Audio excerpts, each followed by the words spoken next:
लगी शाम संग तेरे दुनिया क्या जाने, तेरी लगी शाम संग तेरे दुनिया क्या जाने, तेरी लगी शाम संग तेरे दुनिया क्या जाने, क्या जाने कोई क्या जाने, क्या जाने कोई क्या जाने, क्या जाने कोई क्या जाने, क्या जाने कोई क्या जाने, मुझे मिल गया मुझे मिल गया मुझे मिल गया मन का दुनिया का जाने, मुझे मिल गया मन का जाना, भूल गई कहीं आना जाना, भूल गई कहीं आना जाना, भूल गई कहीं आना जाना, सारा लागे बेगाना, सारा लागे बेगाना, सारा लागे बेगाना, सारा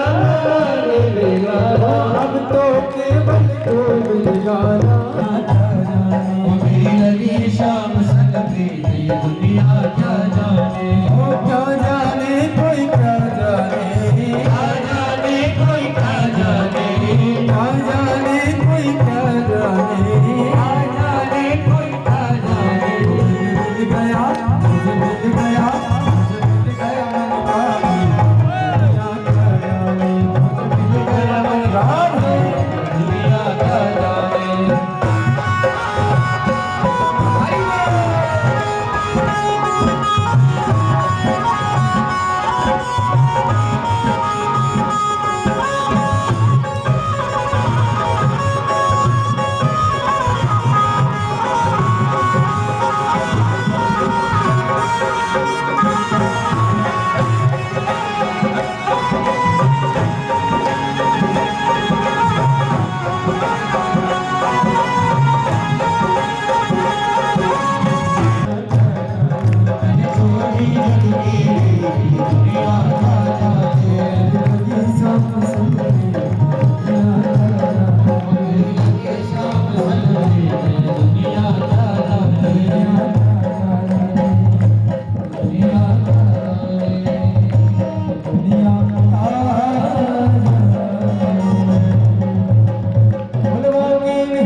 संतों की ऐसी ऐसी लीलाएं हैं उस लीलाधर के साथ कि एक एक लीला को याद करके लगता है कि हम तो बहुत कुछ चूक रहे, बहुत कुछ छूट रहा है हमसे। ऐसे ही एक संत हैं श्री माधवदास जी। माधवदास जी के इतने प्रसंग हैं, भगवान के परम भक्त थे और भक्ति ऐसी हो कि एक भक्त भगवान का मित्र बन सकता है। अकेले कन्हैया ही हैं, ये गुरु भी हैं और सखा भी हैं। आजकल किसी गुरु से कहो कि मित्र हो जाओ, गुरु घुसने नहीं देंगे आश्रम में। गुरु गुरु हैं। और ये कन्हैया कहते हैं कि अपने शिष्य का रस चला रहे हैं, चलाते हैं महाभारत में। गुरु भी हैं और सखा भी हैं। और आज किसी गुरु से कह दो कि हमारा रस चलाओ, हम आपके चेले हैं, तो आप चेले बचोगे नहीं, ध्यान रखना, गुरु भगा देंगे। श्री माधवदास जी ऐसे अद्भुत हैं। और श्री जगन्नाथ जी के जंगलों के पास में, जंगल में बिल्कुल पेड़ों के लताओं के बीच में रहते हैं।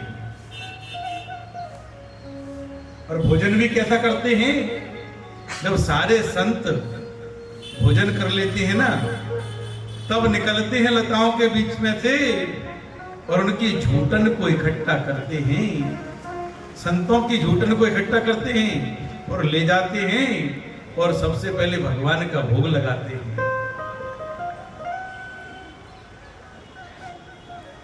ऐसे श्री माधवदास जी। और एक बार माधवदास जी ऐसे ही टहल रहे थे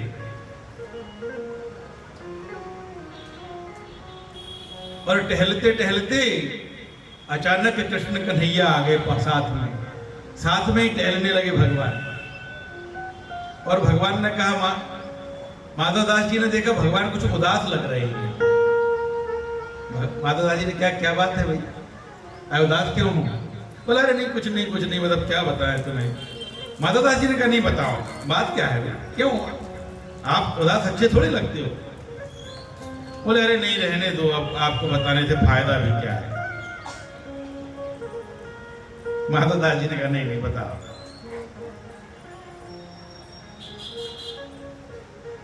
कन्हैया ने कहा अरे आज चोरी करने का मन हो रहा है। माधवदास ने कहा अरे अब ये कहाँ चक्कर में पड़ रहे हो, ये बचपन की बातें हैं वृंदावन की, वो ठीक है, अरे अब कहाँ ये चोरी वोरी? बोला नहीं बहुत मन कर रहा है कि आज कहीं चोरी करेगा। तो माधवदास ने कहा रोका किसने, कर लो चोरी, हमने कोई रोका है क्या, जाओ कर लो चोरी। बोला नहीं वो तो सब ठीक है लेकिन कोई साथ ही नहीं मिल रहा। वृंदावन में तो हमारे बहुत सारे सखा ग्वाल बाल, बहुत आनंद आता था, अब कोई साथ ही नहीं। तो भगवान ने कहा अच्छा तुम साथी बनोगे? माधवदास ने कहा कहाँ बुढ़ापे में ये चोरी और रह गई थी और करवा दोगे, अरे हमें रहने दो। तो फिर ठीक है भैया बने रहने दो उदास, आपको क्या मतलब है? लेकिन माधवदास जी भगवान को उदास नहीं देख सकते। माधवदास जी ने कहा ठीक है भैया, अब जो कुछ है आपके लिए, जब सब कुछ नौछावर है तो चलो चोरी भी करेंगे, बताओ कहाँ करनी है चोरी? तो बोले जगन्नाथ जी के पास में जो कटहल का बाग है ना, तो उसमें चल के कटहल चुराते हैं। और भगवान ने कहा ध्यान रखना चोरी में फुर्ती बहुत रखना चाहिए। देखो बहन जी कैसे हंस रही, जैसे हमने कहा ना चोरी में फुर्ती रखना चाहिए, ऐसा लगता है कि आज ही डाका डाला जाना है।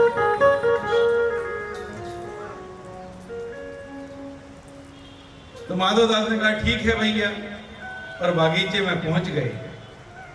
और माधवदास जी कह रहे हैं क्यों कन्हैया ये वाला कटहल तोड़ना है कि ये वाला? और दौड़ के माली आया कि मैं बताता हूं कौन सा कटहल तोड़ना है, और भागे। भगवान तो जल्दी से अंतर्धान हो गए और माधवदास बेचारे कूदते फांदते कहीं छिल गए। माधवदास ने कहा भैया भगवान हमसे नहीं होगी ये चोरी वोरी, हमारे बस की बात नहीं। बोला हमने कहा था ना फुर्ती रखना, और तुम्हें जोर से चिल्ला के बोलने की जरूरत क्या थी? अब ध्यान रखना, चुपचाप रहना, फुर्ती रखना। बोले ठीक है। फिर दोबारा पहुंचे और भगवान ने कहा ठीक है अब तुम चढ़ जाओ पेड़ के ऊपर। और माधवदास जी अपनी धोती संभालते संभलते पेड़ के ऊपर चढ़ गए। और पेड़ पर चढ़ने के बाद बोले कन्हैया ये वाला तोड़ दूं कि ये वाला तोड़ दूं? माली आया दौड़ के कि मैं बताता हूं कौन सा तोड़ना है। अब भगवान तो फिर अंतर्ध्यान हो गए और माधवदास जी बेचारे पेड़ के ऊपर फंस गए। धीरे धीरे उतरते हैं और अपनी धोती होती संभाल के, कहीं धोती उलझ गई और उतरे। और माली ने पकड़ के 2 डंडे लगाए और रात भर माधवदास जी को बांध दिया। और सुबह से जगन्नाथ जी के राजा जी के पास ले जा रहे था माली, तो रास्ते में ही राजा जी मिल गए। बोला अरे ये हमारे गुरु को बांध के कहां ले जा रहे हो? ये माधवदास जी तो हमारे गुरु हैं, क्यों माली?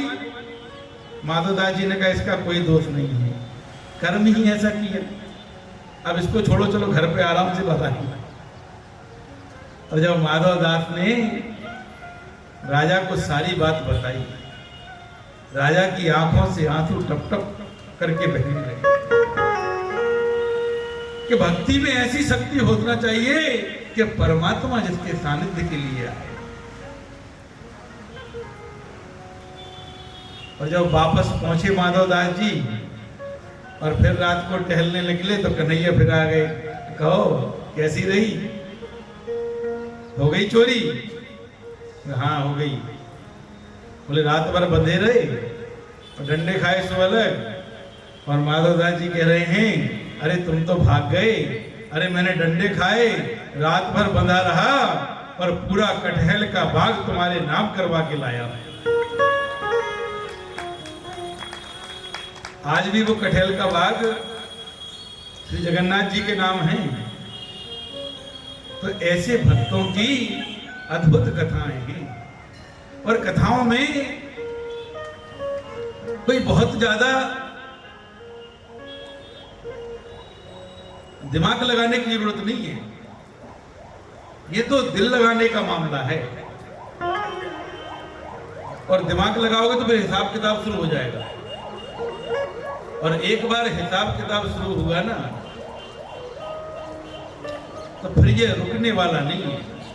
कलयुग की यही विशेषता है कि मन नहीं भरता है। और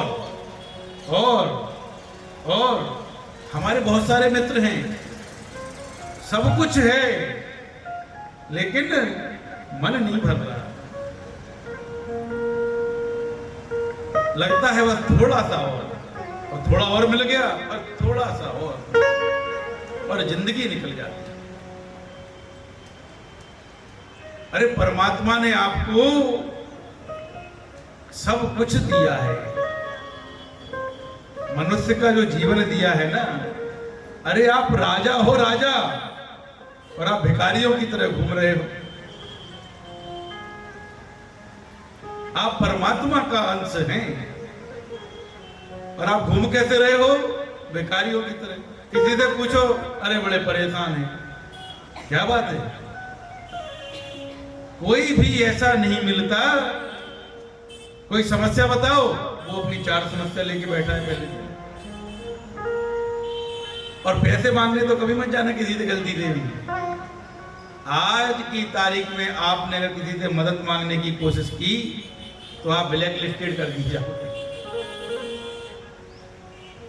प्यार बांटो न किंतु पाने की चाह करो, चाहने वाले ही अक्सर जहां में होते हैं। आपको जो भी बांटना है बांट दो, चाहो मत। तो ऐसी अद्भुत ये भगवान की कथा है।